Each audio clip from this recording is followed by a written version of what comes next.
এদিকে জ্বালানি উপদেষ্টা জানান, দেশীয় উৎপাদন কমে আসায় বাড়তি দামে গ্যাস কেনার বিকল্প নেই। এজন্য উদ্যোক্তাদেরকেও প্রস্তুত থাকতে হবে। রুফটপ সোলার নিয়ে আয়োজিত সেমিনারে তিনি জানান, এই ব্যবস্থা টেকসই হলেও বাস্তবায়নের দক্ষতার ছাপ রাখতে পারছে না ইটকল।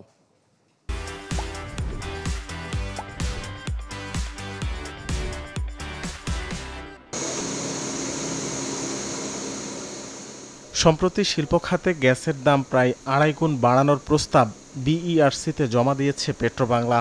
তবে শুরু থেকেই এই তৎপরতার তীব্র বিরোধিতা করে আসছেন ব্যবসায়ীরা।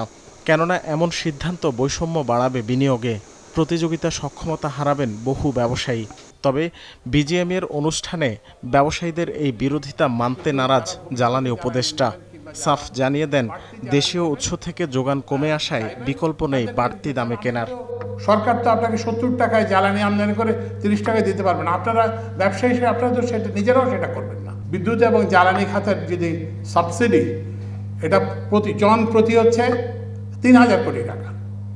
তো এই ৩,০০০ কোটি টাকা তো অন্য জায়গায় দেওয়া যেত, শিক্ষায় খরচ করা যেত, স্বাস্থ্যে খরচ করা যেত, যেখানে এটা প্রয়োজন, আরও বেশি প্রয়োজন। রুফটপ সোলারের সম্ভাবনা নিয়ে আয়োজিত এই অনুষ্ঠানে বলা হয়, বিশ্বব্যাপী এই চর্চা টেকসই ও সমাদৃত হলেও পিছিয়ে বাংলাদেশ। এজন্য ইটকল বিশেষ ঋণ সুবিধা দিলেও আগ্রহ বাড়ছে না উদ্যোক্তাদের মধ্যে। এজন্য সংস্থাটির কার্যক্রমের সমালোচনা করেন ফজল কবির খান। ইটকল একটা আনএম্বিশিয়াস অর্গানাইজেশনে পরিণত হয়েছে। আজকে যে লক্ষ্যমাত্রা ৩০০ মেগাওয়াট, আজকে পৃথিবীতে কোথাও 100 মেগাওয়াটের লক্ষ্যমাত্রা নির্ধারিত হয় না। আমাদের 70% বেশি কিন্তু এসএমই, এবং তারা কিন্তু বড় রকম কয়েকটা বিষয় চ্যালেঞ্জের সম্মুখীন হয়। প্রথম হচ্ছে তাদের একটা আপফ্রন্ট কস্ট অনেক বেশি, যেটা হয়তো বড় কোম্পানিগুলো অ্যাফোর্ড করতে পারবে, এরা পারছে না। সেকেন্ড বিষয় যেটা বলে, একটা পলিসি চ্যালেঞ্জ আছে, বিশেষ করে পার্টিকুলার ডিউটি বিষয়ে।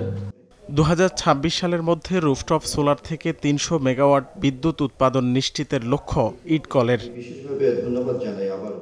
রাকিব হোসেন, চ্যানেল 24, ঢাকা। যারা আমাদেরকে